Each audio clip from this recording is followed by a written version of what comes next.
ਵਾਕਿਆ ਹੀ ਜਾਣ-ਬੁੱਝ ਕੇ ਅੰਮ੍ਰਿਤਸਰ ਨੂੰ ਜਿਹੜਾ ਇਹਨਾਂ ਨੇ ਚੂਜ਼ ਕੀਤਾ ਹੈ, ਪੰਜਾਬ ਨੂੰ ਚੂਜ਼ ਕੀਤਾ ਹੈ ਫਲਾਈਟ ਜਿਹੜੀ ਉਹ ਲਾਉਣ ਦੇ ਲਈ। ਉਹ ਪੱਕਾ ਟੈਗ ਜਿਹੜਾ ਉਹ ਲਾਉਣਾ ਹੈ, ਕਿਉਂਕਿ ਭਾਰਤ ਵਿੱਚ ਵੀ ਇਹਨਾਂ ਨੇ ਖਬਰ ਉਸ ਨੂੰ ਆਲਰੇਡੀ ਚਲਾ ਹੀ ਦਿੱਤਾ ਆ। ਉਹਦੇ ਵਿੱਚ ਤਾਂ ਹੁਣ ਜੀ ਕੋਈ ਹਾਂਜੀ। ਰੋਕ ਰਹਿ ਹੀ ਨਹੀਂ ਗਈ। ਉਹ ਤਾਂ ਉਸ ਚੀਜ਼ ਨੂੰ ਜਿਹੜਾ ਉਹ ਕਰਦੇ ਹੀ ਆ।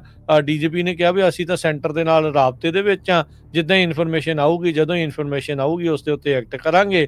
ਭਗਵੰਤ ਮਾਨ ਹੋਣਾ ਨੇ ਤਾਂ ਇੱਥੋਂ ਤੱਕ ਵੀ ਕਹਿ ਦਿੱਤਾ ਵੀ ਅਸੀਂ ਜਿਹੜੇ ਮਾਈਗਰੈਂਟਸ ਆ ਰਹੇ ਆ ਉਹਨਾਂ ਨੂੰ ਜਦੋਂ ਆਉਣਗੇ ਤਾਂ ਅਸੀਂ ਉਹਨਾਂ ਦੇ ਲਈ ਸਪੈਸ਼ਲ ਜਿਹੜੇ ਆ ਕਾਊਂਟਰ ਆ ਉਹ ਬਣਾਉਣ ਜਿਹੜੇ ਉਹ ਜਾ ਰਹੇ ਆ। ਸੋ ਲੱਗ ਇਹੀ ਰਿਹਾ ਆ ਇਹਨਾਂ ਦੀਆਂ ਗੱਲਾਂ ਤੋਂ, ਡੀਜੀਪੀ ਦੀਆਂ ਗੱਲਾਂ ਤੋਂ, ਢਾਲੀਵਾਲ ਹੋਣਾ ਦੇ ਜਿਹੜੇ ਆ ਬਿਆਨ ਤੋਂ, ਭਗਵੰਤ ਮਾਨ ਹੋਣਾ ਦੇ ਜਿਹੜੇ ਇਹ ਬਿਆਨ ਤੋਂ ਵੀ ਆਪਾਂ ਜਿਹੜੇ ਉਹ ਰਿਸੀਵ ਕਰਾਂਗੇ। ਚੀਫ ਮਿਨਿਸਟਰ ਜਿਹੜੇ ਆ ਪੰਜਾਬ ਦੀ ਸਾਈਡ ਤੋਂ ਉਹ ਰਿਸੀਵ ਕਰਨਗੇ ਇਮੀਗ੍ਰੈਂਟਸ ਨੂੰ, ਤੇ ਸੈਂਟਰ ਜਿਹੜੇ ਆ ਉਹ ਸੈਟਅਪ ਕੀਤੇ ਜਾਣਗੇ ਜਿਹੜੇ ਉਹ ਕਾਊਂਟਰਸ ਉੱਥੇ।